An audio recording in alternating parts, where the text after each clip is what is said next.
All right. So it's time, and so without further ado, Patrick, it's all yours. Uh, okay.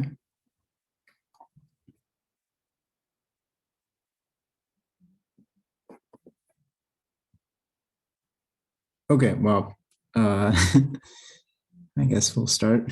So, let me recall what Jun Lo was talking about previously. So, he talked about Hilbert's 10th problem, and Hilbert's 10th problem was, given a polynomial with integer coefficients, try to check whether it has roots, which are all integers. And this could be a multivariable polynomial. So really the problem was to come up with some like algorithm to do this. And it turned out that the answer is that that's not possible, proved by Davis, Putnam, Robinson, and Matyasiewicz. And that's what Junla talked about during his lectures. And let me recall how that worked. So the idea of the proof was to first show for every recursively enumerable set A, there's some polynomial where a number is in A, if and only if that polynomial where you plug in n to the first coordinate has some integer roots. So there's some integer roots where the first coordinate of that root is n. And just as a reminder, Re meant recursively enumerable.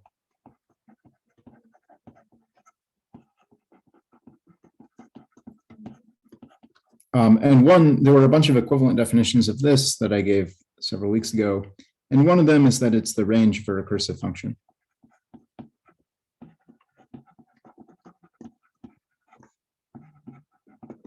So a set is recursively enumerable if there's some way to list out its elements, not necessarily in order. And then as another reminder, H is the halting problem. And this was a set which is Re, but not recursive. So it was the first example we gave of a set that's not computable. Okay, in other words, what the main thing that Davis, Putnam, Robinson, Matyasiewicz showed is that a set is recursively enumerable if and only if it's actually sort of the set of places where some polynomial has integer roots. And such a set was called a Diophantine set. So what they actually showed is that Re is exactly the same as Diophantine. And how did the rest of the proof go? Well, in particular, the halting problem is a recursively enumerable set. So that means there's some polynomial which basically defines the halting problem. But then if you had a way to check if a polynomial has integer roots, you could solve the halting problem by saying for any input to the halting problem, check if the corresponding polynomial has integer roots or not. So we found some way to reduce the halting problem to finding checking whether polynomials have integer roots. And that shows that there's no procedure to check if polynomials have integer roots. So that was the idea of the proof, and that's what Junla did in his talks. And what's the key idea of this? It's basically, imagine you suddenly have the magical ability to check if a polynomial has integer roots, then you could use that to solve the halting problem. So that would look something like this. You want to know if some number is in H. You take the corresponding polynomial given to you by the Davis, Robinson, Putnam, Matyasiewicz proof. You put it into your sort of magical Hilbert's 10th problem solver. You find out the answer, and then you know the answer to whether n is in the halting problem or not. And this is an extremely common way to show that a problem is not computable. And in some sense, it's like the only way that's really known, at least for the sorts of problems that come up generally. So show that if the problem was computable,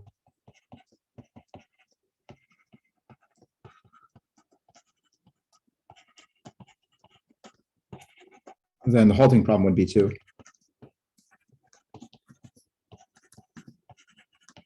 And there's like a million examples of this. So some that we've already seen, we saw that the problem of checking if a statement is provable, say in ZFC, is like this. If you could do that, then you could solve the halting problem. There's also this so-called matrix mortality problem. Checking if you have two matrices, is there some way to multiply them together a bunch of times to get the zero matrix? There's a lot of tiling problems that are like this. There's this thing called the word problem in groups.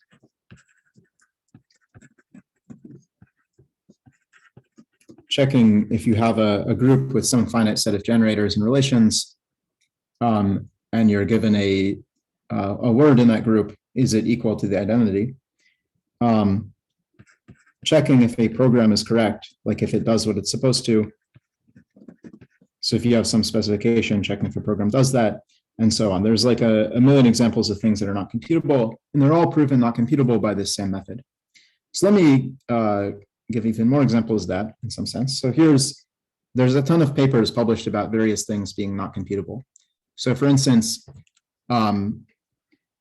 like deciding whether a game of Magic the Gathering will eventually finish is not computable, or checking, I guess, apparently boundedness of the domain of definition of a polynomial ODE, or checking the spectral gap of some Hamiltonian in physics, and et cetera. There's like a million of these, and they all work in exactly the same way.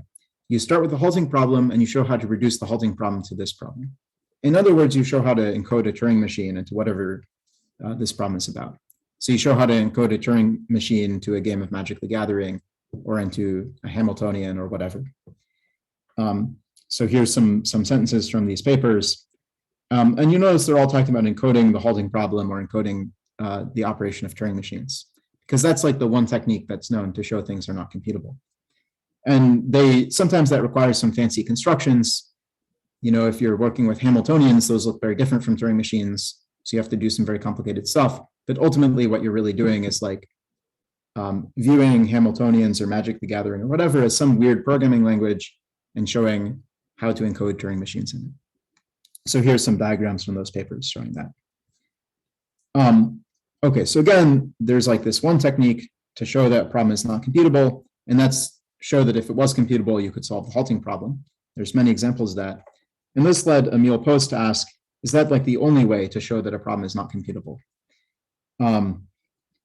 So this is sometimes known, well, it's at least closely related to something known as Post's problem. Now, as stated, this is maybe not quite Post's problem. That's something I'll mention later. But it's very similar in spirit to it and motivated by the same idea. And you can sort of intuitively think, what is this asking? It's asking whether, like, sort of the only way for a problem to be not computable is to somehow encode the halting problem. So does the halting problem capture like all the ways that things can be not computable? And question one, I mean, it'd be nice to know the answer to this question, but the first problem is this is not a precise mathematical question. So question one is turn this into a precise mathematical question.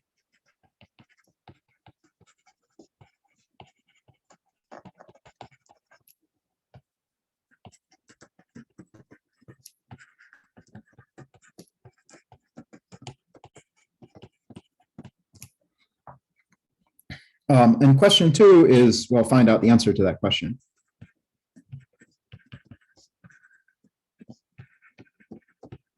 So I'm going to talk a little bit about that today. And we'll start by concentrating on like, how do we actually make this into a mathematical question? Okay, so the basic question is every uncomputable problem uncomputable for the same reason, i.e. it's somehow like at least as hard as the halting problem? Okay, so let me recall some things I talked about a few weeks ago, in particular, many-one reducibility. So first, when we talk about problems, remember, for now, we just consider a problem to be a subset of natural numbers.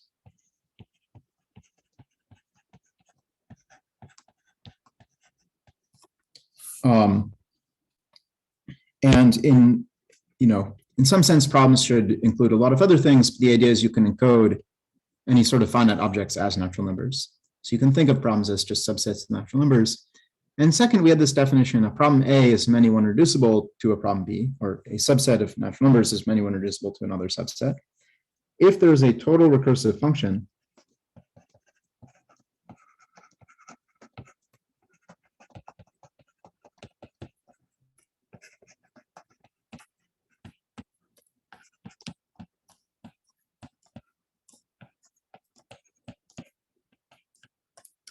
f from natural numbers to natural numbers such that for all natural numbers n is in A if and only if f of n is in B. And by the way this is written, A is less than or equal to B with a little subscript m that stands for many one. So in other words, if you want to check whether some number is in A, you can instead check whether f of that number is in B. So somehow you could use B to solve A. And remember the last time I talked about this, we had this sort of little picture, like you have this magical box that solves B, and then you can solve instances of A just by like applying f to them, putting them into the magic box, and that's your answer. So that's many one reducibility. And one comment I want to make just about some common notation is that we often write A is many one equivalent to B if each is many one reducible to the other. So if you think of A as many one reducible to B as meaning B is at least as hard as A, they're equivalent if they have like the same difficulty level. And it's a fact that this is an equivalence relation on problems.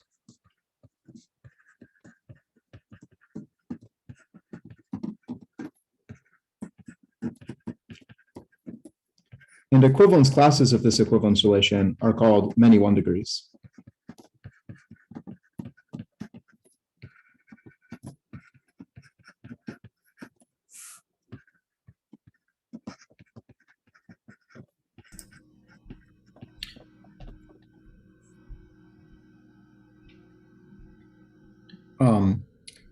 Okay, so now we can state some version of Post's original question.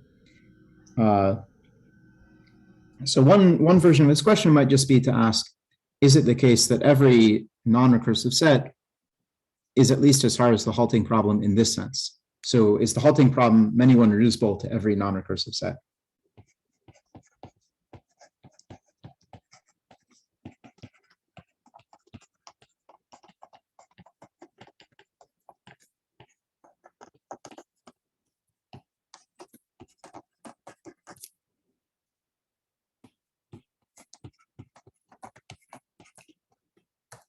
So every example we've seen so far of a non-recursive set has this property, like the way that Junla showed that the set of polynomials with integer coefficients which have integer roots is not computable is to show that you can reduce the halting problem, many one reduce the halting problem to it.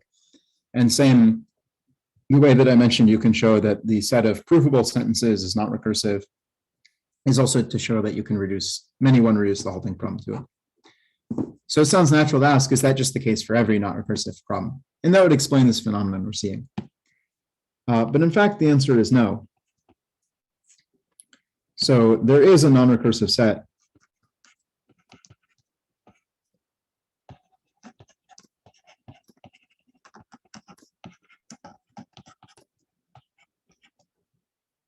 such that the halting problem is not many one reducible to it.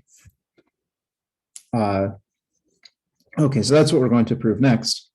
And as a little comment, when I'm proving things today, now technically my formal definition of computability is recursive. So a function is computable if it's recursive. We had this very formal definition of that. But I'm not usually going to use that definition. Instead of arguing that functions are recursive, I'm just going to kind of explain how you could compute the function informally, and then trust that you'll believe me that you could actually make that rigorous and show that it's recursive. So for instance, I may like write kind of some pseudocode, which just means like something that looks vaguely like a programming language, but is not as formally defined. And the idea is if I can, write some pseudocode that computes a function, you should sort of believe it's computable. Like I could program it on a computer, or I could give show that it's a recursive function.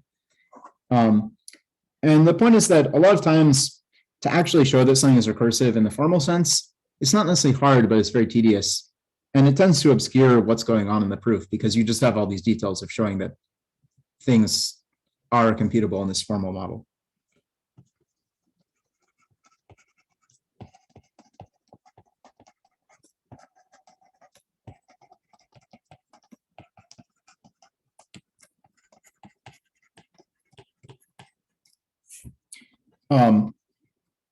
So let me just give you a little example of what I mean here by sort of giving informal arguments that things are computable. Well, suppose we want to show that, I think this is something Junlo mentioned before, but if you have a polynomial with integer coefficients and you want to show that the set of n such that Pny has an integer root is recursively enumerable. So remember, one definition of recursively enumerable is that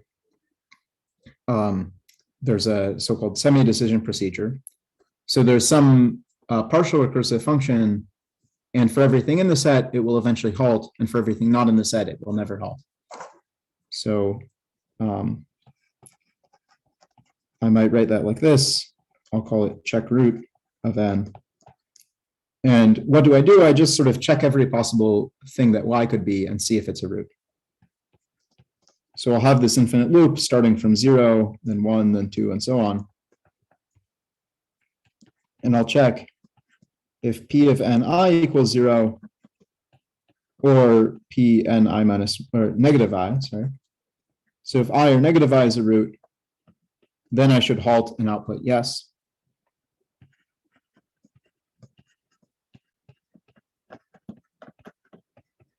And otherwise, I should keep checking and check the next possible root and so on. So it's kind of intuitively clear that this function is computable, but I haven't actually shown you that it's a recursive function in the very formal sense. And I'm going to do that a lot. Okay, so to show that not every non-recursive set is many one above the halting problem, I'm going to state a few fairly simple facts about many one reducibility. So first, if A is below B, many one reducible to B, and B is recursively enumerable, then so is A. So recursive enumerability is preserved downwards under many one reducibility. And why is this? Well, suppose F is a many one reduction from A to B, and let's just call it check B is a semi-decision procedure for B.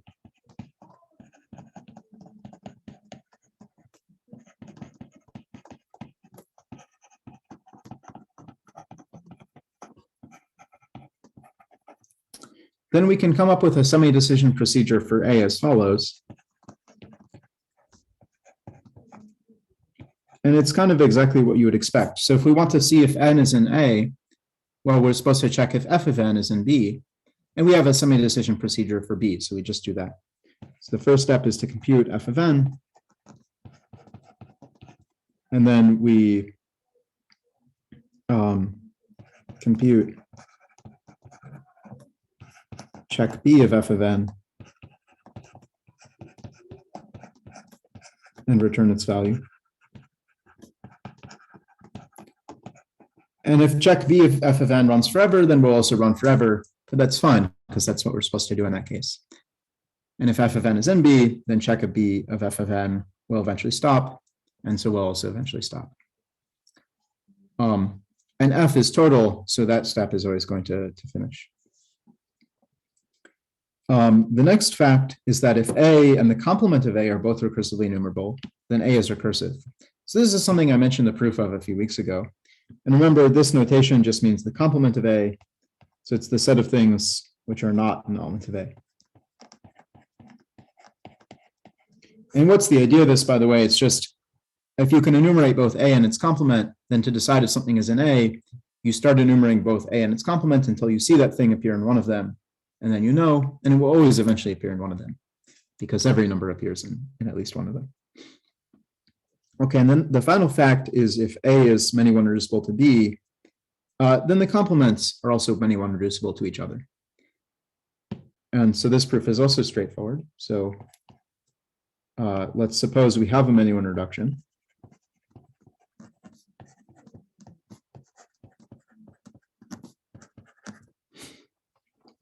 Then actually that same many one reduction is a many one reduction of the complement of A to the complement of B. So let's see why.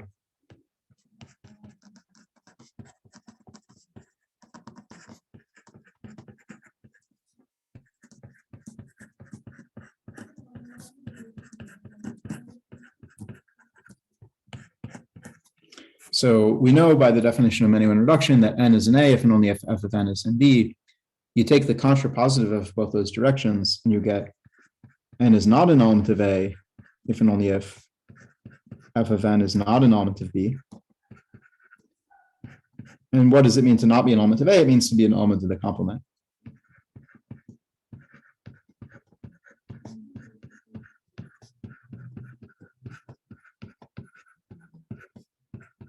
So that shows you that n minus A is many-one reducible to n minus B. Okay, so now using these facts, I can show this theorem that the halting problem is not many-one reducible to the complement of the halting problem. And we can also show that the complement of the halting problem is not recursive, which means that's our example of a non-recursive set that's not many-one above the halting problem. So the proof of this is also straightforward using these facts. So suppose not. So suppose the halting problem was many-one reducible to its complement.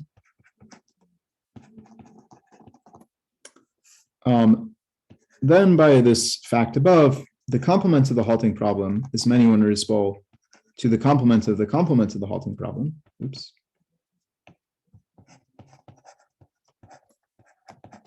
What is the complement of the halting problem? It's just the halting problem itself.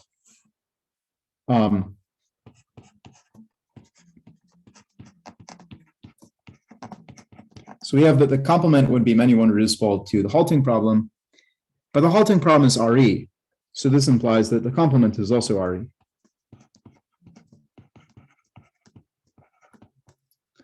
But now we have that the halting problem and its complement are both RE. So this implies that H is recursive by one of the facts above.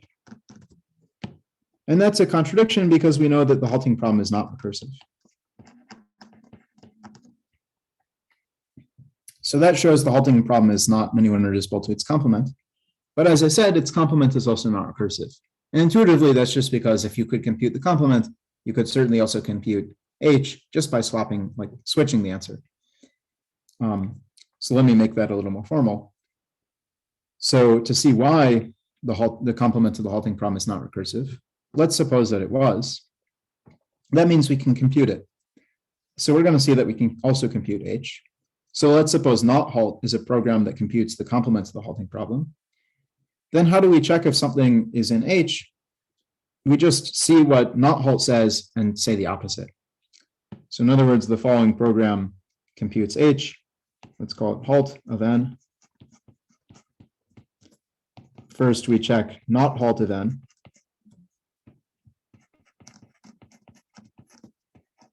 And if that's equal to yes, that means n is in the complement, which means it's not in the halting problem. So we'll output no. And otherwise, we'll output yes. So in other words, using a program that computes the complement, we can compute the original set pretty easily. And this may seem all a bit silly. And really the problem is this is a sort of reduction of the halting problem to the complement of the halting problem. It's just not technically a many-one reduction because you flipped the answers instead of just doing exactly the same thing. So in a many-one reduction, you have to have n is in A if and only if f of n is in B. But here we have something like n is in A if and only if f of n is not in B. For the sake of computation, it doesn't really matter. You can just swap the answers, but it doesn't comply with the formal definition of many-one reduction.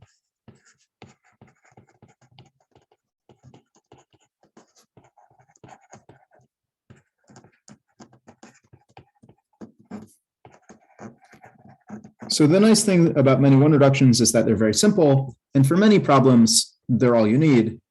But maybe this just shows it's sort of too limited of a notion. So the solution is that maybe we need to consider a more general definition of reduction.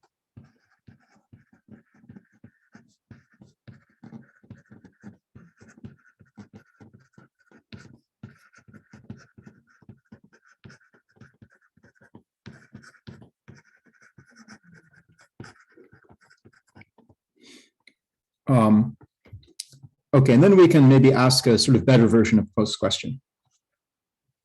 So now we're going to define that more general type of reduction, and it's something called Turing reducibility. So let's first try to understand it on an intuitive level. So what should it mean when we say we can sort of use the ability to solve B to solve A? Well, the many-one reducibility is limited in a bunch of ways. And one of those ways is we're only allowed to ask one question about B. And then we have to use exactly the answer and we can't do anything else with it. But that's sort of artificial. If we're going to use the ability to compute B to solve A, then we should be able to ask as many questions about B as we want. And then we should be able to take those answers and like do some more computation with them, maybe ask some more questions, do some more computation, and finally give an answer. And that's a more realistic notion of what it means to use B to solve A. So here's a little picture of that. Suppose we want to know whether some number n is in the set A. Then maybe we like kind of think for a while, we ask a question about B, we get the answer, we think for a while, we ask another question about B, we get the answer, we think for a while, and finally we figure out, oh, the original number n is in A, maybe. And that's what it should mean to sort of, again, use the ability to answer questions about B to solve A. The thing I've referred to here as the magical B solver often is called an oracle for B, and this kind of reduction is called a Turing reduction.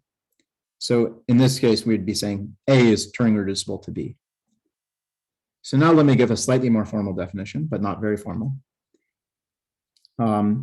So we'll say that a set A is Turing reducible to B if there's a program P, which is allowed to ask questions about the set B. And when you give it sort of a way to ask questions about B, then it will answer any question about membership in B. Let me say that again. You have this program P, and you give it access to something that will answer any questions it asks about B, and then it correctly computes membership in A. That's what it means for A to be Turing reducible to B. So there's some sort of program which, when given access to this magical oracle for B, correctly computes A. And as some notation, if P is the program, then I'll write P with a superscript B of n to denote the value computed by program P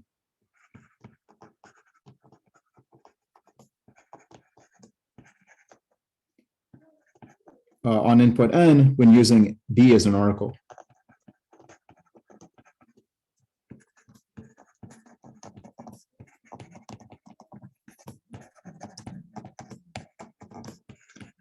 And I'll often refer to programs that can ask questions about an oracle like this as oracle programs. And the idea is there's like some just countable collection of oracle programs, but you can give them different oracles and they'll compute different functions.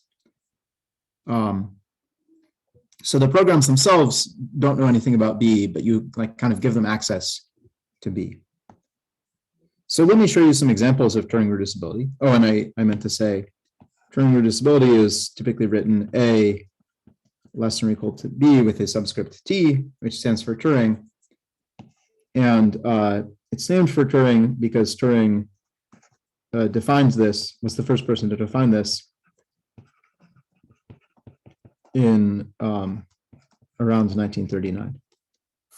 So Turing in his PhD thesis defined Turing reducibility, although he obviously didn't call it that. Okay, so some examples. We've already kind of said this. The complement of a set is always Turing reducible to the set. And why is that? Just ask the oracle if n is an element of A and say the opposite. So that's how you can use an oracle for A to compute the complement.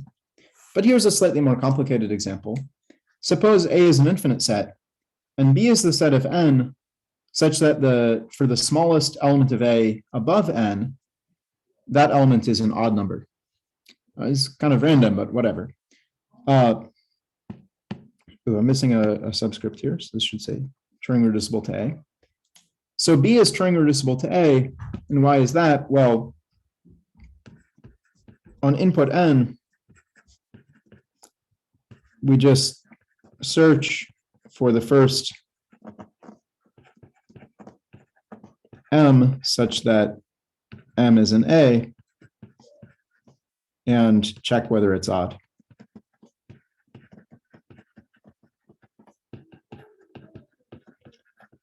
And why can we do that? Well, we can keep asking questions to the oracle until we find the M. So I should say here, sorry, M greater than or equal to N. So we first ask is N in A? The oracle maybe says no. We ask is N plus 1 in A? Maybe the oracle says no.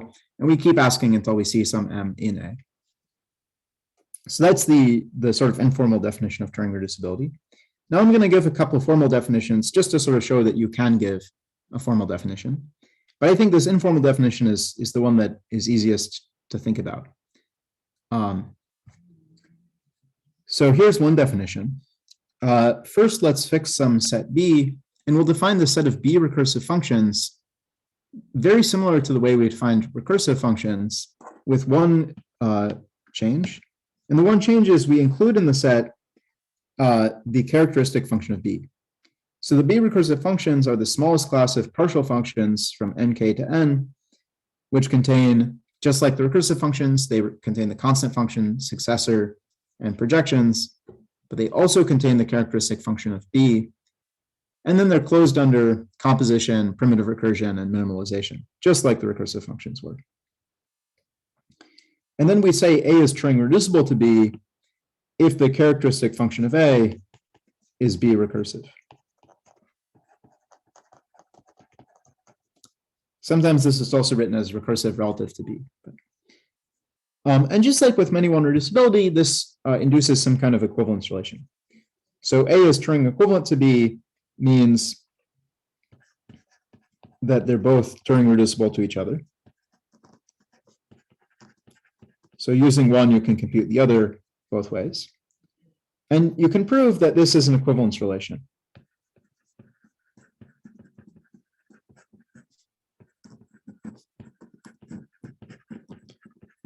And just like with many-one reducibility, equivalence classes in this equivalence relation are called Turing degrees.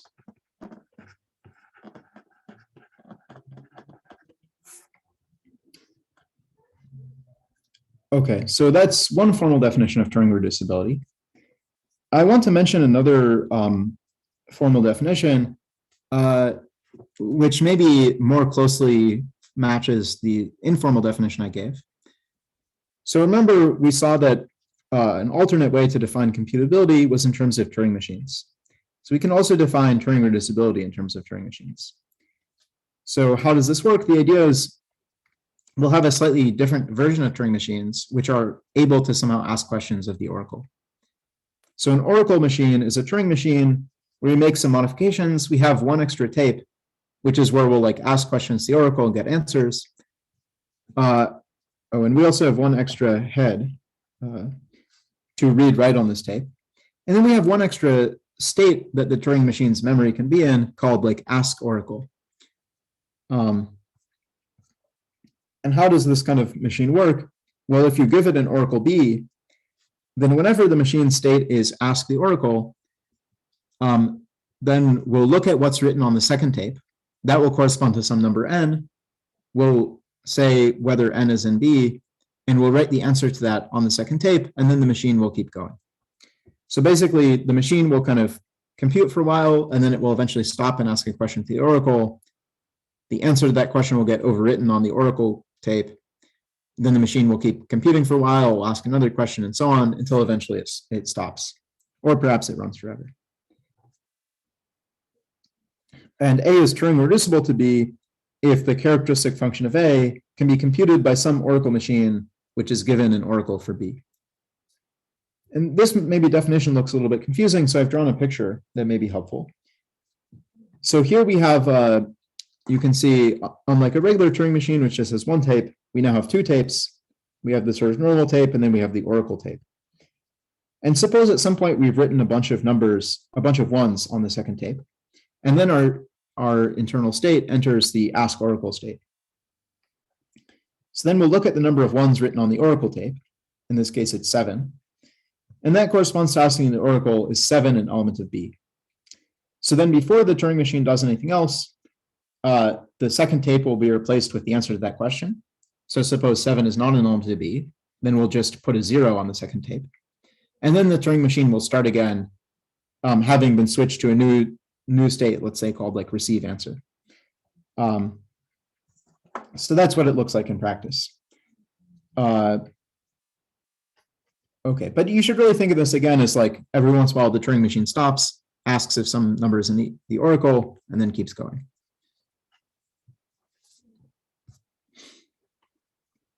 So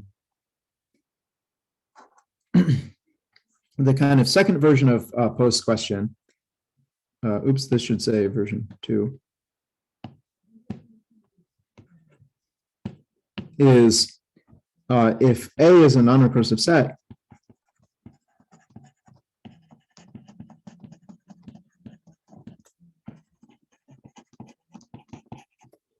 must it be the case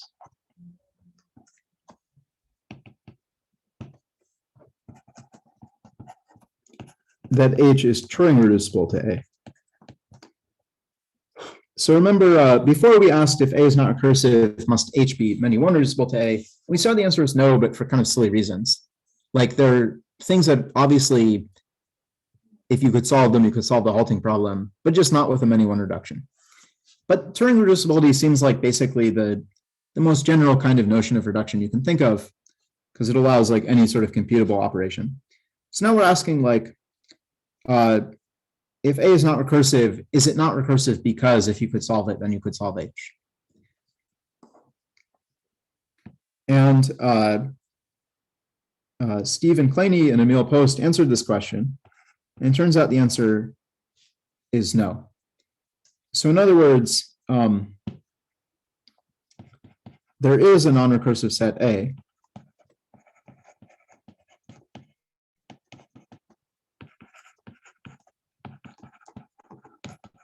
so there is a set A such that A is not recursive, and 2, the halting problem is not Turing reducible to A. So what I want to do next is explain how the proof of this works.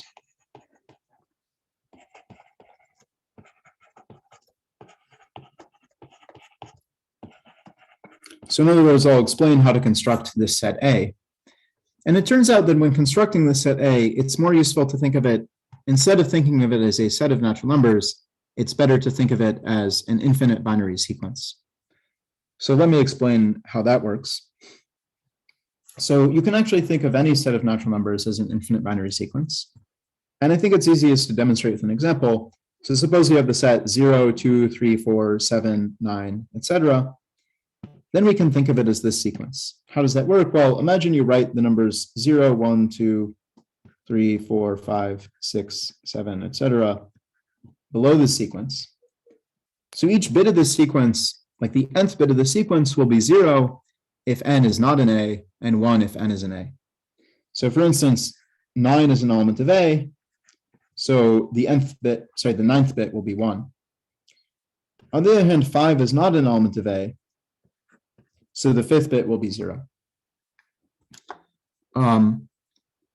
Okay, so maybe actually before I think I'm about halfway through, maybe with my presentation. So maybe before I give the proof of this, let's take a short break, and then come back to it. Yeah, you want 5 minutes? Sure.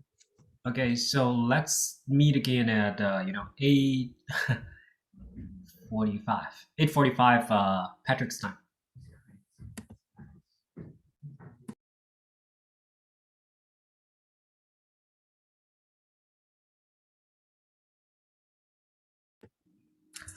Pat, before you go ahead with your lecture, can I just ask a question? Yeah.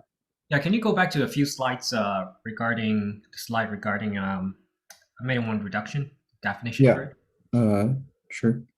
Yeah, I just want to ask what happens if you do, the other way around. Instead of the function from A into B, you go from B into A.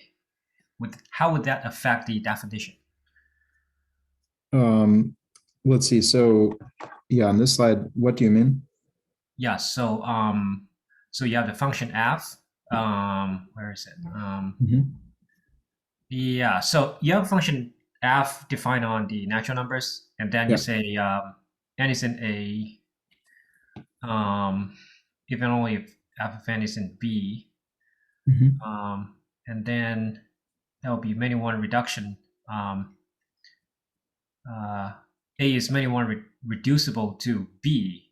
So what about defining f of n being in A if and only if n is in B? Would that be a different? Well, that would be B as many one reducible to A. I Yeah. think So, it's, yeah, somehow it can at first look like it's written in the wrong direction, but huh? the idea is like, I want to use B to solve A, like to figure out instances of A. So it's like, I want to know, is N an element of A? And I have the ability to figure out whether things are elements of B. And the normal way that many one reduction is written, I can do that, because to check if N is an A, I check if f of N is in B. The other way, I wouldn't be able to do that. I would say I want to know if N is an A, but I would then somehow need to find like an N such that like, or an M such that f of M equals N. It would Okay. be, yeah. Okay. I'll have to think about that more carefully. Thanks. Mhm.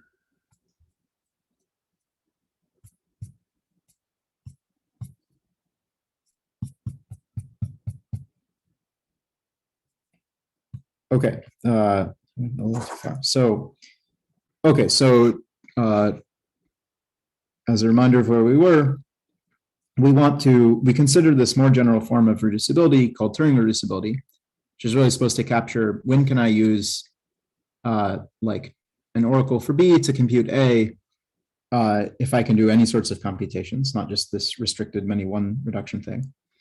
And then we asked, is it the case that every non-recursive set is just Turing like above the halting problem? Like, is the explanation for why you prove everything is not computable by reducing the halting problem to it just because that's true of every not computable thing? And we said that Claney and Post showed the answer was no. And now we're going to explain how to prove that. So we're going to construct a set A, which is not recursive, but which the halting problem does not Turing reduce to. And we're going to construct A as a sort of infinite binary sequence rather than a set of natural numbers, but those things are equivalent. So let me start to describe the main idea of the construction. The main idea is we're going to construct A in a sequence of steps, and in each step we'll have defined a finite initial segment of A, so a sort of finite prefix of A, and in each step we'll extend that a little bit. So let me write that down. We'll define A as the limit of an increasing sequence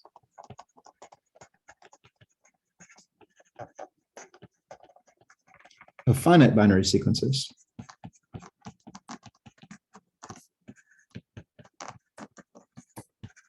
And I think at first that maybe is a phrase that sounds a little confusing, but it's a very actually straightforward idea. So think of it like we're going to form A via some process. And the process itself is not computable, by the way. It's just a regular sort of mathematical process. So at step 0, we'll just have the empty sequence. So we won't have decided what A looks like at all. And in each step, we're going to decide a few more bits of the sequence A. So perhaps on step 1, we decide like the first 5 bits of A. And then maybe the next step, we have to keep those 5 bits the same, but then we can set the next several bits to whatever we want. In the next step, okay, we have to keep those the same, and maybe we add one more bit. So in each step, we're just going to extend the prefix of A that we've defined so far. And the sequence A will be what we have gotten after infinitely many of these steps. So that will be an infinite binary sequence, but at any step, we've only formed a finite sequence. And in this process, we have 2 goals. So our first goal is to make sure that A is not recursive, and our second goal is to make sure it doesn't compute the halting problem. So for the first goal, we want to satisfy that for any program P,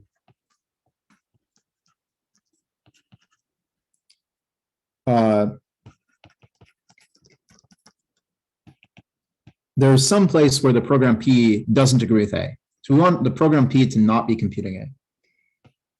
So there is some input N.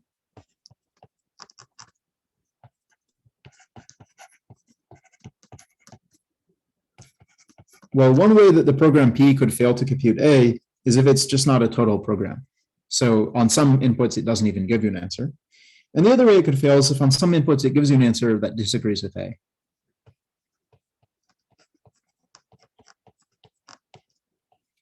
So for some N, P of N gives you an answer, but it's not equal to the nth bit of A.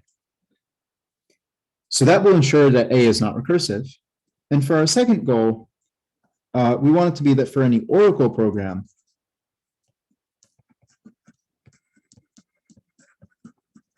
let's call it Q, if we use A as the oracle for Q, then it doesn't compute the halting problem. So we want there to be some input N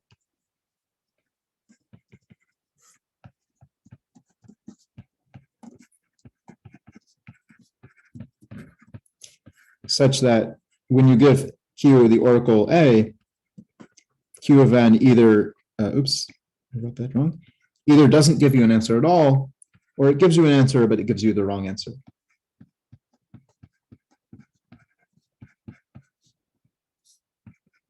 So it disagrees with the nth bit of the halting problem. So that will ensure that there's no oracle program that when given A as an oracle computes the halting problem. And that will ensure the two things we're trying to ensure.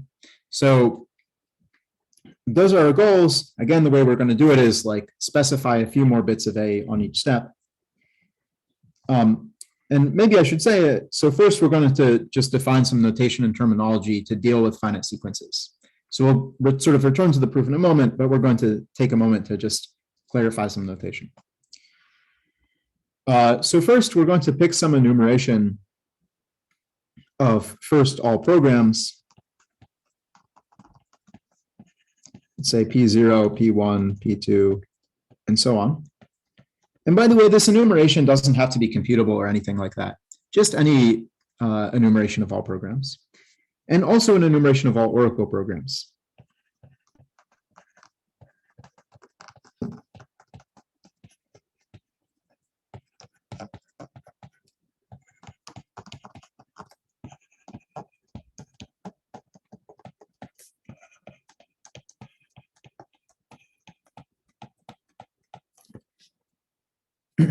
But there can be uncountably many Oracle programs, right?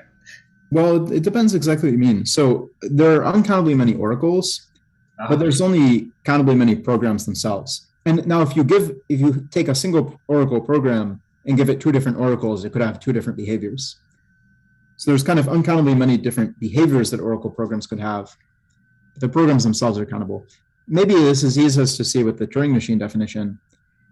Remember, in that definition, you just like wrote down a finite Turing machine, and then its behavior depended on what oracle is given, but it's the definition of the Turing machine itself did not. Oh, okay. So, okay. I see what you mean. Yeah. All right. Yeah. So next, I'm going to use 0, 1 star just to mean the set of all finite binary sequences.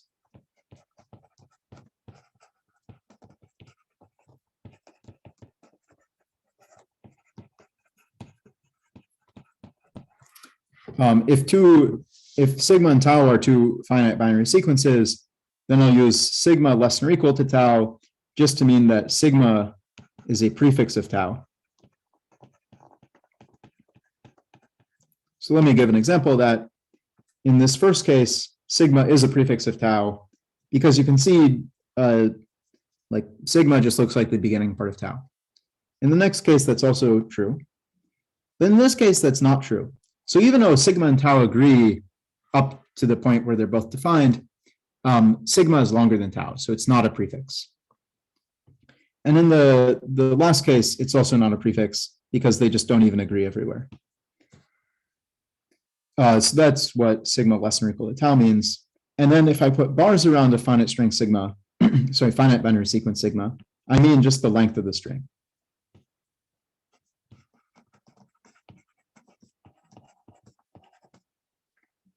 So for instance, if sigma is the finite binary sequence 00101, then its length is 5 because there's 5 bits in the sequence.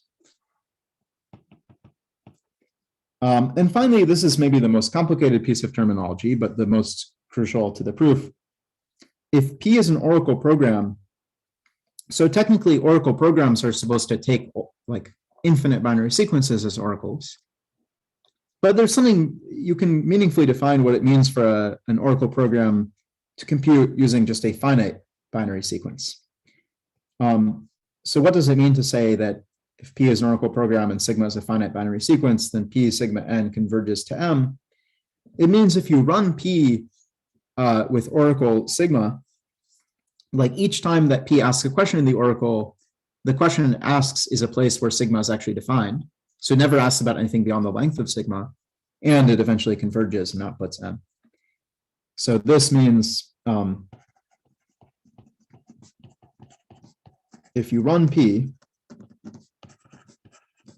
and each time it asks something of the oracle,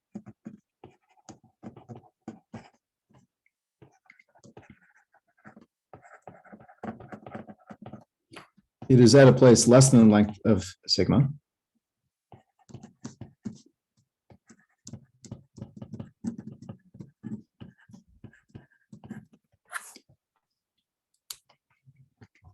And you give it that bit of sigma.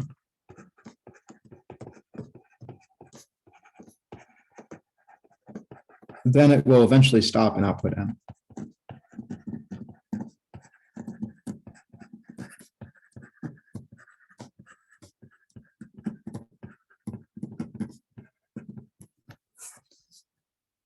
So again, you kind of imagine running the oracle program P, but each time it tries to ask something about the oracle, you just offer it whatever sigma says.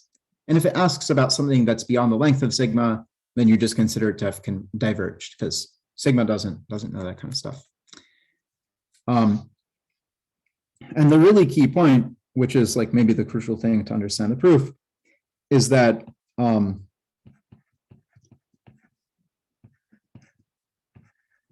if you use an actual like infinite binary sequence as the oracle, then it converges and is equal to M if and only if there's some finite prefix of A, which will also make it converge and be equal to M.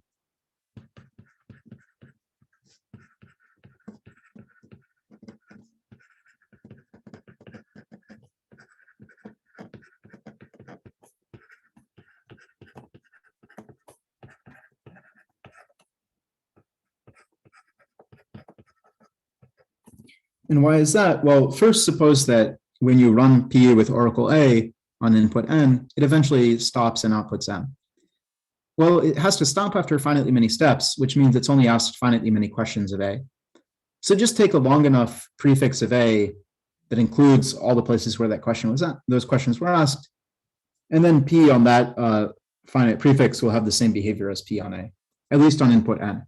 On other inputs, maybe it doesn't work, but on input N it works. And conversely, if sigma is a prefix of A and P sigma of N converges and equals M, then if you ran P with the oracle A, every time it asks a question, A is going to give the same answer as sigma, because sigma matches A as long as it's defined. So if you want to know if what like an oracle program with oracle A does on some input N, it's kind of enough to ask what does it do on each prefix of A. And that's the key to the proof. But we'll see why that's the key in a moment. So for now, that's a useful fact, but it may not be clear how we'll use it. Okay, so first I want to kind of draw a picture of the construction before we get into the details. And maybe I should say the idea of the construction, again, let me restate it a little bit more formally, will be to define a sequence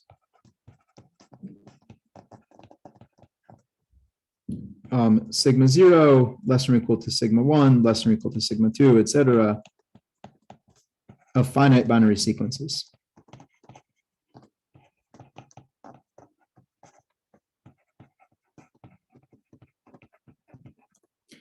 So what will that look like? Well, first we'll have like our sigma 0. And then we're going to somehow extend that to this longer string sigma 1. And then we'll extend that again to a perhaps even longer string sigma 2. Maybe the next time we extend it, it's very short. That's sigma 3, sigma 4, sigma 5, and so on. And what are we going to do each time we extend it? Well, the first time we extend it, we want to maybe make sure that the 0th program does not correctly compute A.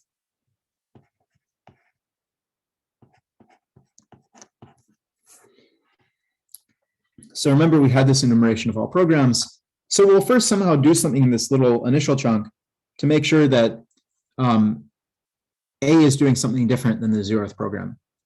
So we'll maybe just pick some place here and set it differently than what the 0th program is doing. Then we'll extend it again to ensure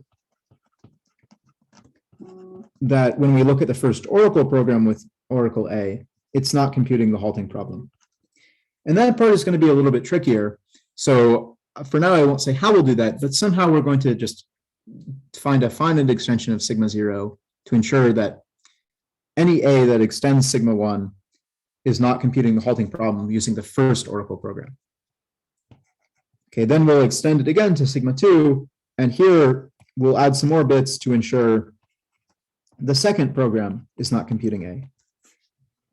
And then we'll extend it again to somehow ensure the second Oracle program with Oracle A is not computing H.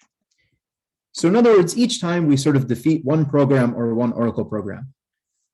And how we do that is what I have to explain to finish the proof. So once again, for instance, we're going to define, I actually think my indexing will be a little bit off, but we'll basically define sigma 1 in such a way that any A that extends it when used as an Oracle with the first Oracle program is not computing H. And since we will eventually hit every Oracle program, that shows that A is not going to compute H. So that's going to be the idea of the proof. But again, I have to explain how to make, how to actually meet each of these requirements. Okay, so let me start to do that. And I want to start just by saying, like, how are we actually going to define the first few steps before we get to the slightly more general case? So steps 0, 1, and 2.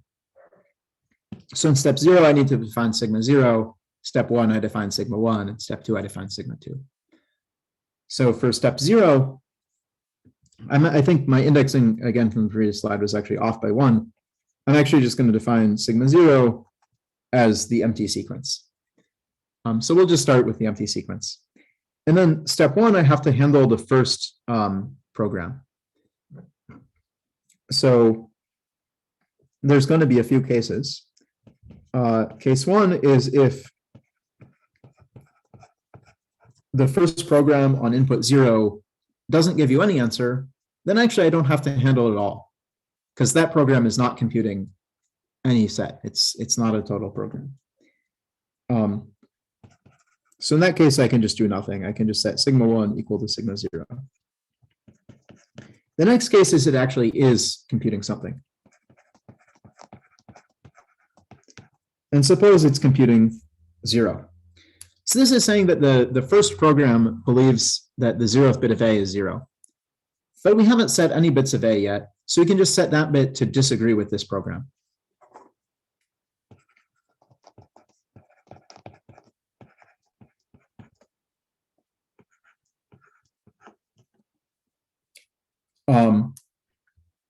Oops, sorry, I meant disagree with it. So let's set it to be 1.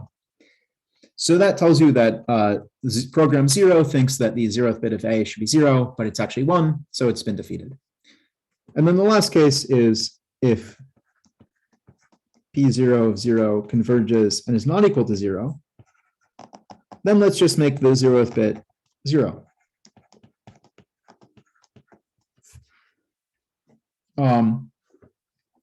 And so no matter what, we've ensured that A is going to disagree with the 0th program, or the 0th program just isn't even computing anything on input 0. So then we're good. So this ensures P0 on 0 is not equal to A of 0. And that's enough to ensure that it's not correctly computing A. So now in step 2, we have to handle the first oracle program. So again, there's going to be a few cases. The cases are a little less maybe obvious sounding than for step 1.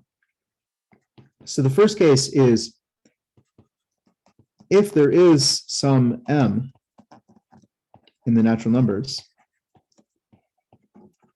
and such that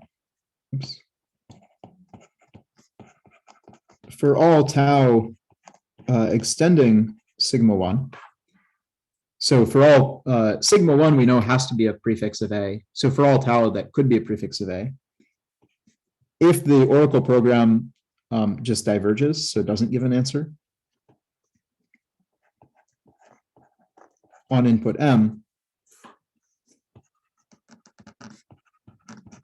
then set sigma 2 equal to sigma 1. So what's the logic of this case? Well, this is saying there's some input M, and no matter what we do with A, the first oracle program is never going to give you an answer on that input. So it doesn't matter what we do. That oracle program is just not going to compute anything on that input. That's case 1. Now case 2 is like, you can't get that to happen, but you can get something else good to happen. So if there is some M,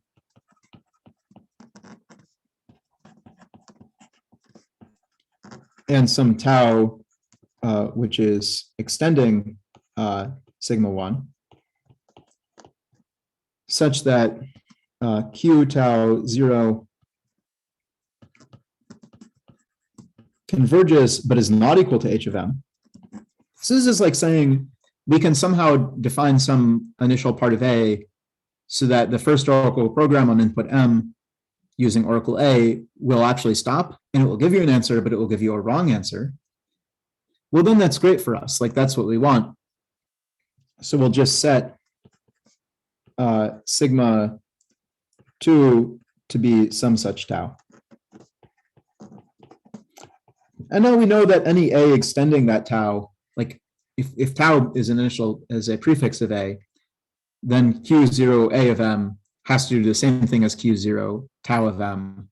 That means it's not computing the halting problem. So that's also great for us.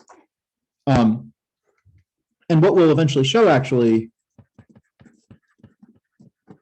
that one of these two cases always occurs.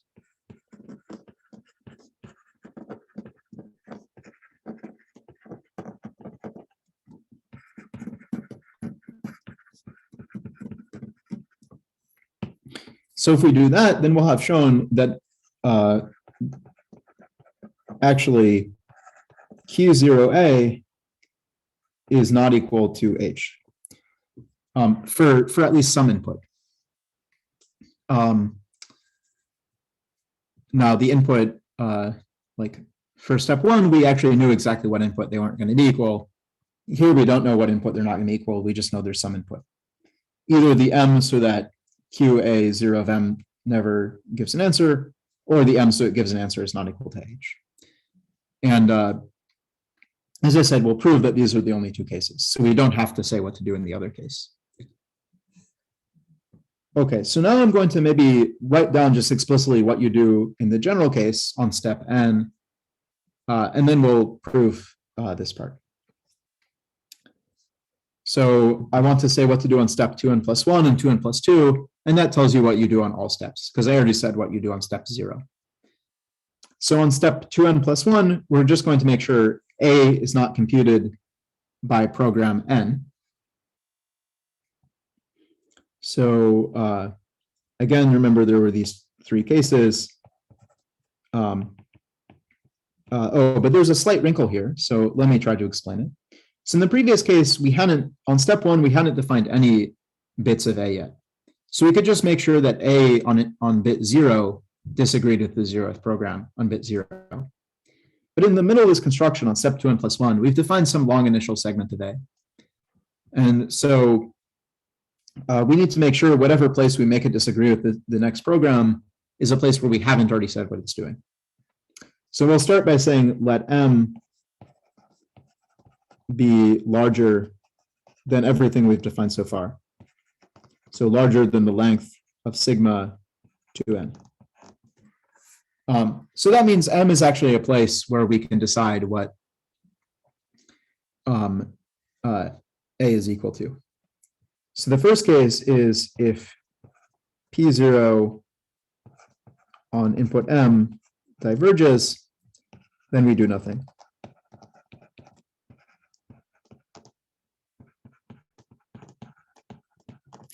Because again, in this case, sorry, I didn't mean to say P0, I meant to say Pn.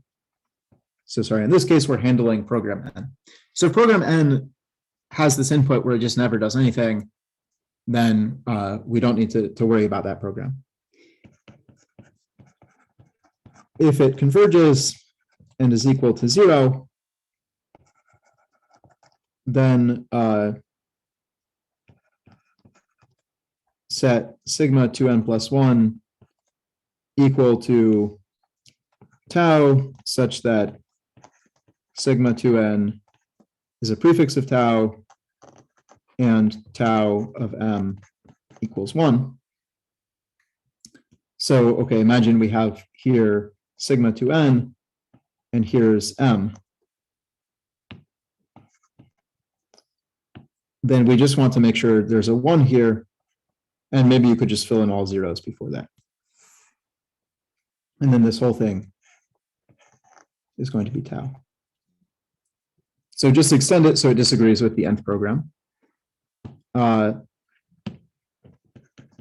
Next, if Pn of M converges and is equal to 1, then do the same thing, or sorry, maybe not necessarily 1, but just not equal to 0. Then do the same thing, but instead of a 1, put a 0.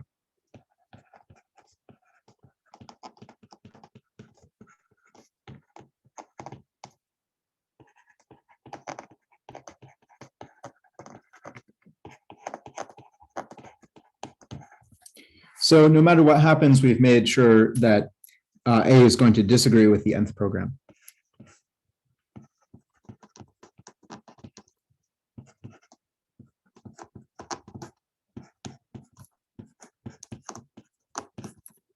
Either because the nth program doesn't give an answer somewhere, or it gives an answer that's not the same as A. On step 2n plus 2, we're going to handle the nth oracle program. So this is pretty much the same as what I said on the previous slide, except change 2 to 2n plus 2. So case 1 is if there is some n, M,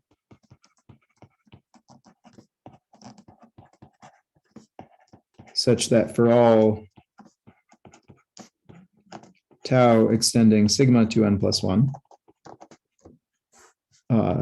Qn tau of M diverges. So if the nth oracle program with oracle tau never gives you an answer on input M, then we just do nothing.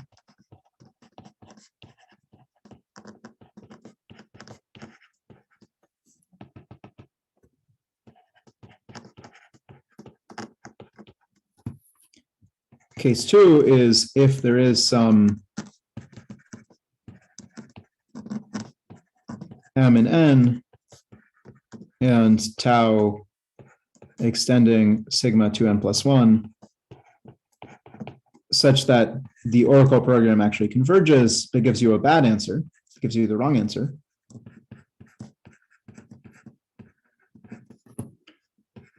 Then set sigma 2n plus 2 equal to some such tau.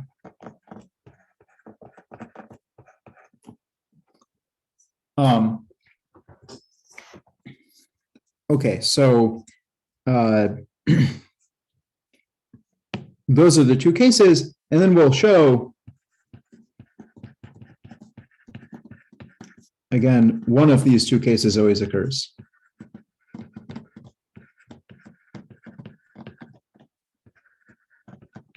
So in principle, it looks like they don't actually cover every possibility. It could be that Qn of tau, like for every M, I mean, there's no M such that for every tau, Qn tau of M diverges, but also you can't always arrange so that it disagrees with H.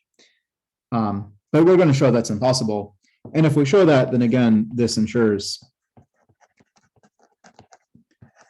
the nth oracle program with oracle A is not equal to H. Uh-oh, okay, well. Okay, so now I'm just going to prove that claim that one of those two cases always occurs, and that finishes the proof, because we've taken care of every program and every oracle program. So the claim again is that, well, let me label these case 1, case 2.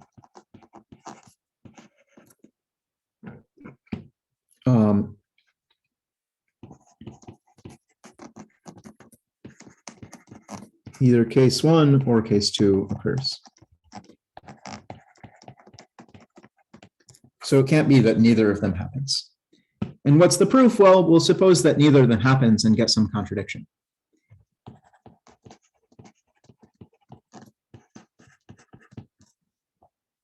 So actually, the majority of proving this claim is just writing down what it means for neither of these two cases to occur. So the fact that the first case doesn't occur means that for every m, so the negation of that statement says for every m, there is some tau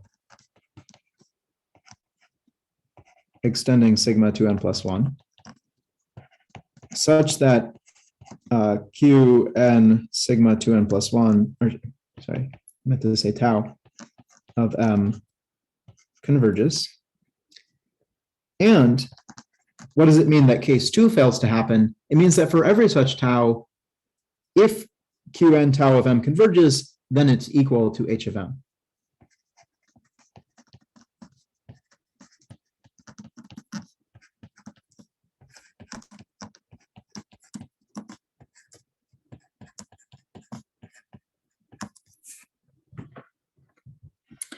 So what are we going to do? We're going to show that this implies that we can actually compute H.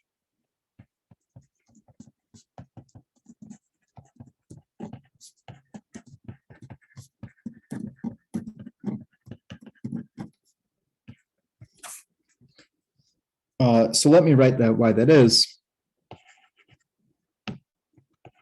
Let's write it a kind of pseudocode style. So let's say we want to decide whether some natural number m is in H. What do? We just search for a tau so that tau extends sigma to n plus 1 and q n tau of m converges, and then we output that. So let me write that down.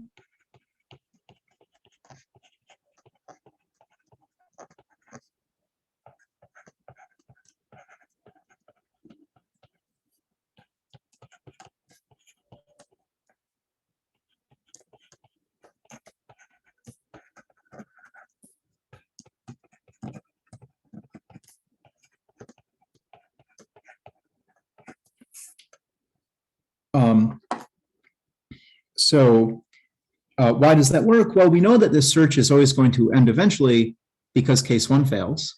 And we know that when it ends, it's found the right answer for h of m because case 2 fails. And why can we do this search at all? Well, there's a couple subtleties. So first, you might worry, like, how do we know what sigma 2n plus 1 is? Well, that's just a finite string. So we can just hard code that into the program. Second, you might wonder, like, q n tau of m could take a very large number of steps to halt. So we can do this trick of, like, trying a bunch of taus in parallel and running each one for a few more steps on each iteration, like, and adding more taus each time until we see one of them converge. Okay, so this actually gives us a program, and it always gives us the right answer. So this program computes H. But that's a contradiction, because we know H is not computable.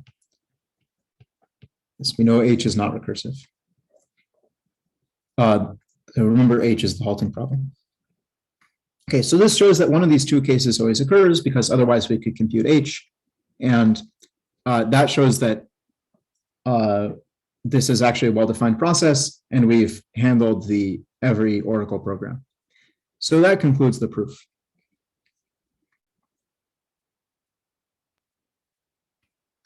Okay, so now I want to mention something. Pat, Yeah. how do we know that A is not recursive? Yeah, so remember that was because on these steps 2n plus 1, we made sure that it disagreed to the nth program at some place. So for every program, it appears somewhere in this enumeration of all programs, say SPN. And on step 2n plus 1, we somehow did something with A to make sure it disagrees with the nth program. Okay. Yeah, so it turns out actually this question I just explained the answer to, so this proof we just did, that's not quite the original post's problem. So post's problem was something a bit more complicated and maybe a little bit harder to describe the intuition for, but here's the intuition. We've just seen that the halting problem is not Turing reducible to every non-recursive set. So there's some non-recursive set that H is not Turing reducible to. So it looks like maybe like we don't have a good explanation for this phenomenon we observed that like all these problems are not computable because H reduces to them. But there's like one thing we haven't really accounted for, which is all the problems we saw earlier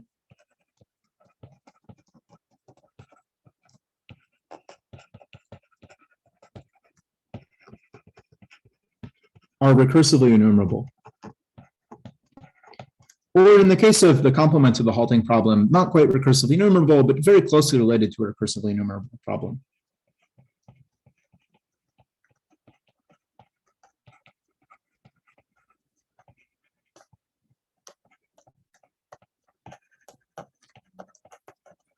And RE problems are very natural in some sense. They're sort of these problems where if the answer is yes, you can eventually see it. And if the answer is no, you might get stuck waiting forever.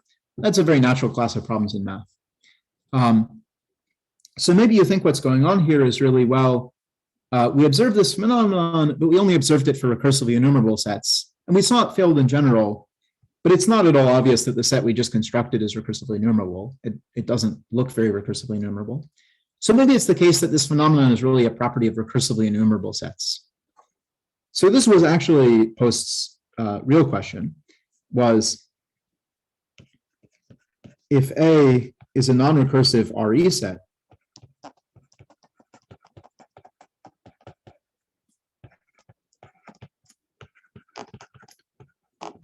must the halting problem be Turing reducible to A? And this question turned out to be harder to answer than the one we just saw an answer to. So it was open for, I think, about 10 years. But eventually, two guys, Richard Friedberg and Albert Muchnik, proved that the answer is no. So there is some set A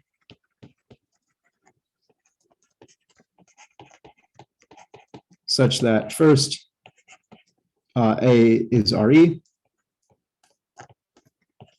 Second, A is not recursive.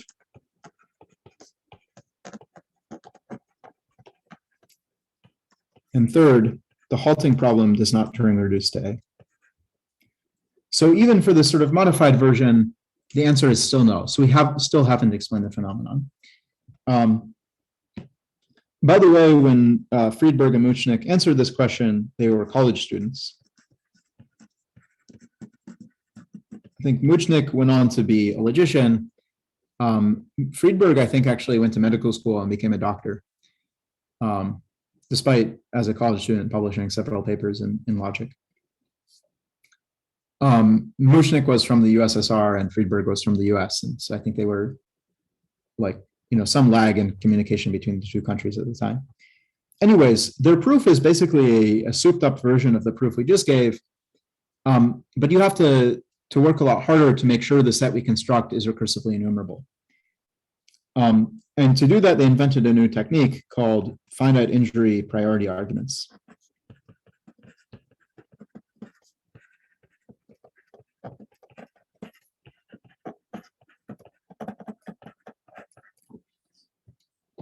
So again, basically the idea is to do the proof we just gave, but somehow be more clever about it so that the set you end up with is recursively enumerable.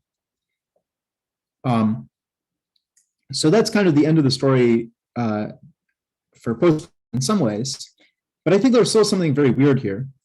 So there's something really strange going on here, which is there's still this phenomenon that we haven't explained. So the phenomenon was real.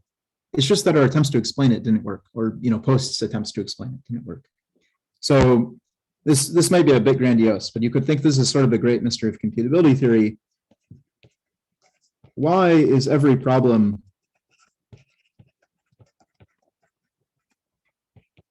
that comes up naturally, or I should say, sorry, every undecidable problem,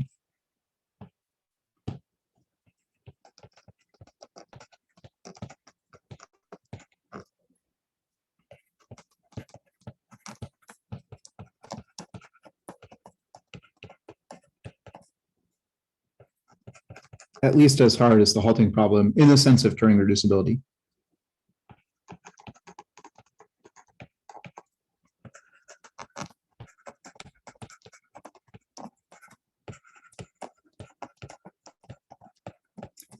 So I've just said that we've just proved that there's a set that is not Turing, that the halting problem is not Turing reducible to, but which is not computable. And moreover, we know by this Friedberg-Muchnick proof that you can even make it a recursively enumerable set. And in fact, since then, computability theorists have proved way more, like there's all sorts of crazy behavior of not computable sets. However, every time that a problem comes up in math that's not sort of deliberately constructed to be perverse, it is at least as hard as the halting problem. So anytime that you have a problem you actually care about and you prove it's not computable, the way that always works is by reducing the halting problem to it. But why should that be if we know that there are all these other problems that are not like that? So why is it that the ones we come across naturally do have that property when not everything has that property? And that's a sort of, I think, very important, but also kind of mysterious phenomenon that has not been fully explained. So I want to finish just by maybe mentioning one possible partial explanation for it, which is also not known to be true. So it's an open question. And also maybe arguably not a complete explanation, but at least a partial explanation for this phenomenon. So this is something called Merton's conjecture. To explain it, I need to talk a little bit more about the halting problem. So the halting problem, well, it is itself a computational problem, but it also actually induces a function on problems.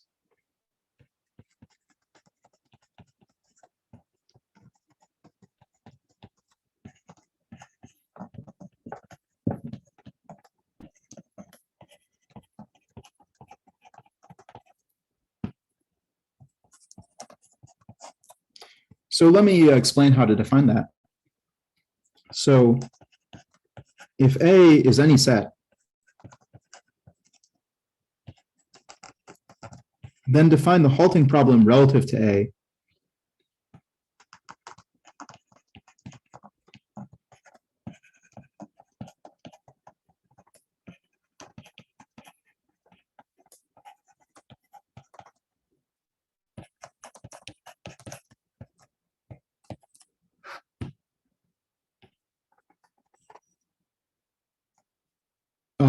so what is this? This is the set of Oracle programs that when you give them an Oracle for A, eventually halt.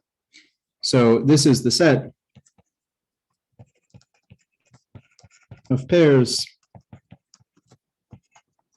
let's say Q comma N, such that Q is an Oracle program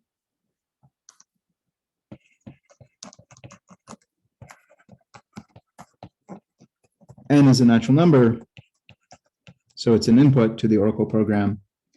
And when you run Q with Oracle A on input N, it eventually stops. So it's just like the halting problem, but when you have an Oracle for A. So really, the halting problem, by putting an Oracle everywhere, you get for every set A, a sort of another problem H of A. And it's a theorem that for all sets A,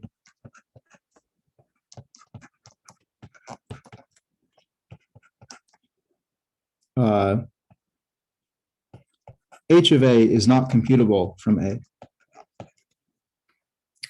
So we know in general, like we know that the halting problem is not computable, but if you put in an oracle everywhere, that fact is still true.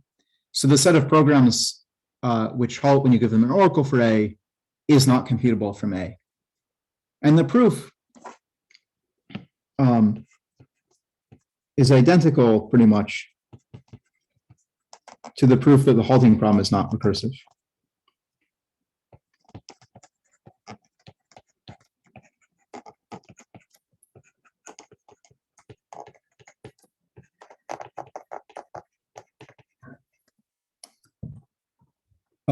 So the halting problem has, again, the special property that for every set A, it actually gives you like a sort of harder set, H of A.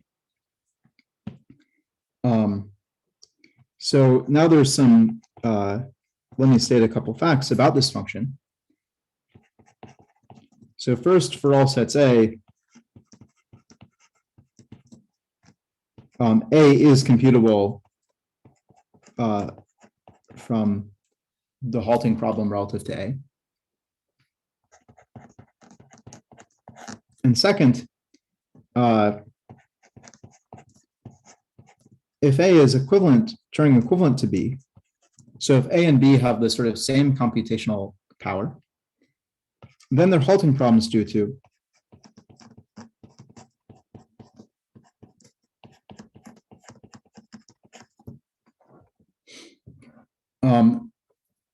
So remember that equivalence classes under Turing equivalence were called Turing degrees. And really what's going on is that the halting problem defines a well-defined function on Turing degrees.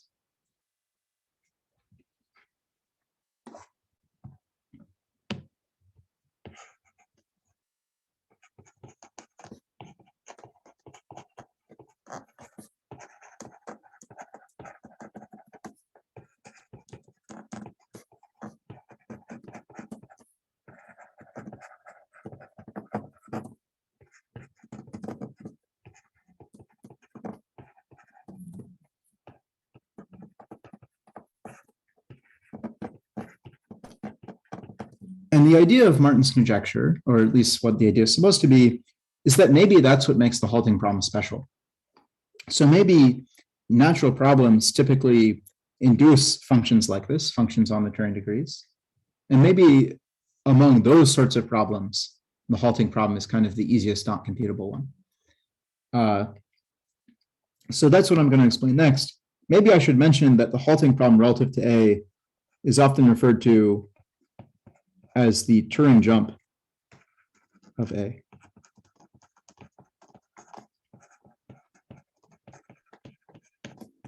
And it's often written as A prime. And when you view H as an operator on sets, like that takes a set to the halting problem relative to that set, it's often referred to as the Turing jump. And the idea is it like takes any set and gives you a like sort of set that is strictly harder in the sense of computability. So you're like jumping up or something, I guess. Okay, so that's the halting problem.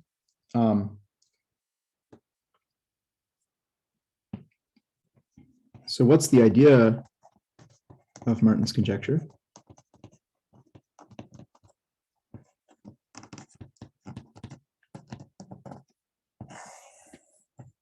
As I said, the basic idea is to shift focus from problems to operators on problems. So this is not really the idea of the entire conjecture, but just a part of it is if F is a operator on problems, so for us that just means a function from sets of natural numbers to sets of natural numbers,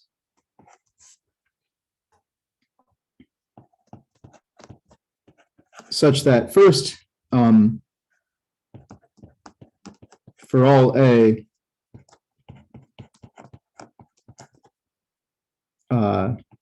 A is computable from f of A.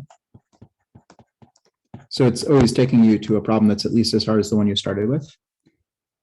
2, for all A, it's actually taking you to a strictly harder problem. So f of A is not computable from A. 3, it respects string equivalence. So for all A comma B, A equivalent to B,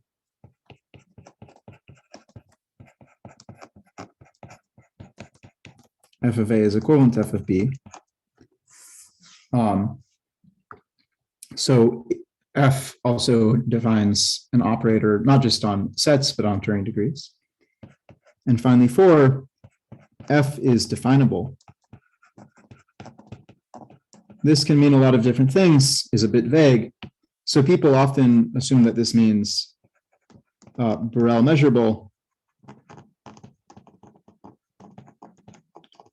But that's something that maybe is perhaps the definition of Borel measurable is beyond the scope of this sort of course. So if you've taken a course in measure theory, you may know what this means. If not, just think that somehow F is not too complicated. Like it's not some crazy thing constructed with the axiom of choice. It's some like set that some function you could actually write down a definition of. So if F satisfies all these conditions, and remember, these are all conditions that the Turing jump or the sort of halting problem relative to a set satisfies, then for, let me write something vague and then define it. For most A, so for most problems, F is at least as hard as the halting problem relative to A. So remember what we wanted to say originally is sort of like all non-computable problems are at least as hard as the halting problem. This is saying if your non-computable problem defines an operator on problems, which behaves in this, in this nice kind of way, then it's sort of eventually at least as hard as the halting problem. So let me finally explain what most means.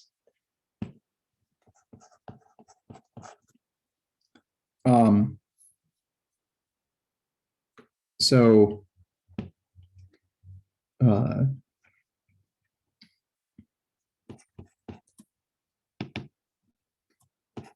if F and G are as above,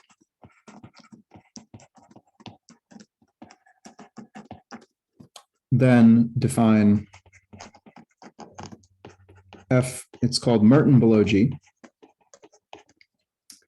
If for sort of complicated enough problems, F is below G.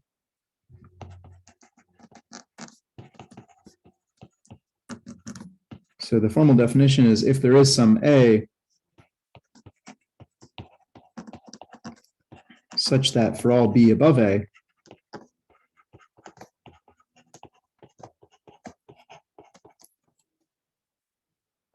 F of A, or so oops, F of B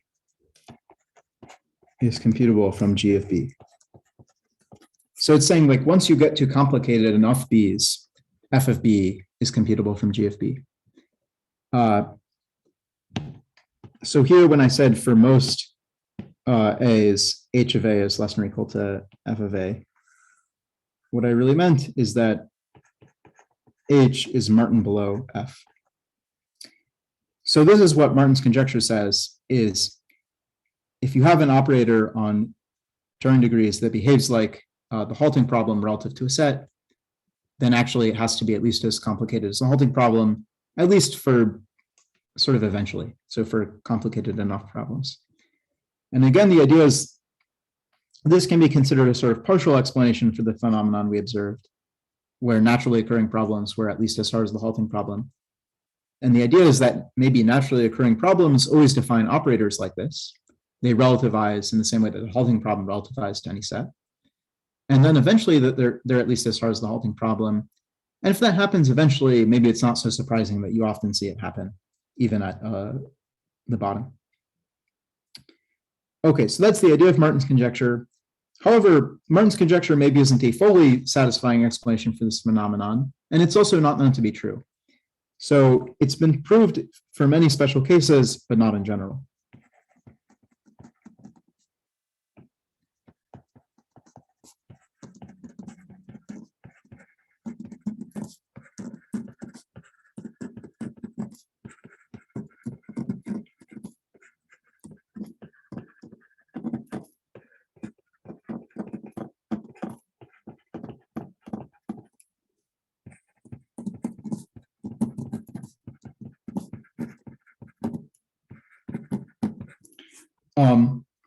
So again, we know that it holds sometimes, but we don't know it holds always. And it's maybe not a complete explanation for this weird phenomenon, but maybe it's sort of the best we have right now.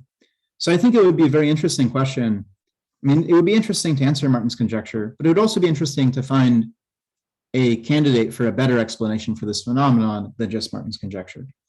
And that's something that I think has so far been elusive in computability theory. So maybe I'll stop there, and that's the end of the talk.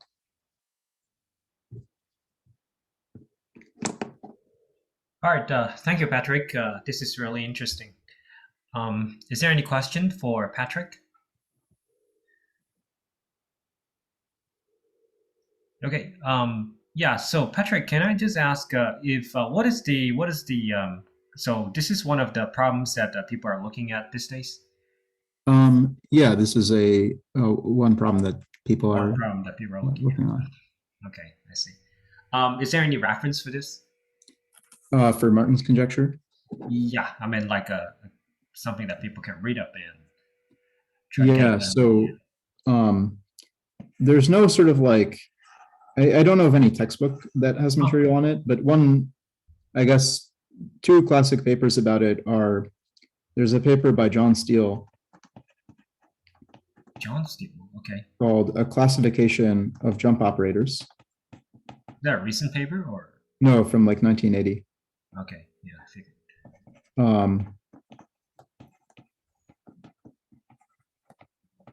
And then there's a paper by John Steele and Ted Slayman called Definable Operations or Definable Functions on Degrees.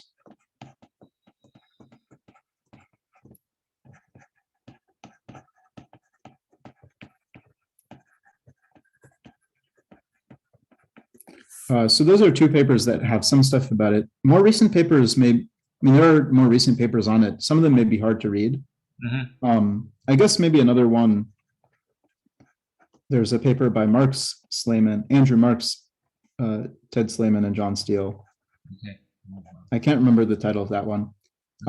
One other place is in my PhD thesis, there's some expository stuff about it. But. Okay. Cool. Right. Thanks very much for giving us these lectures along with Junle. And wish you all the best. Hope we'll keep in touch and have something again in the future. And I just sent you an email, so please take a look. Okay. All right. Yeah, so thank you, everyone. I will see you again tomorrow at about the same time. Please check the calendar because that will be the last lecture for the series. And once again, thanks, everyone. I'll see you again tomorrow. Bye-bye. Okay, bye.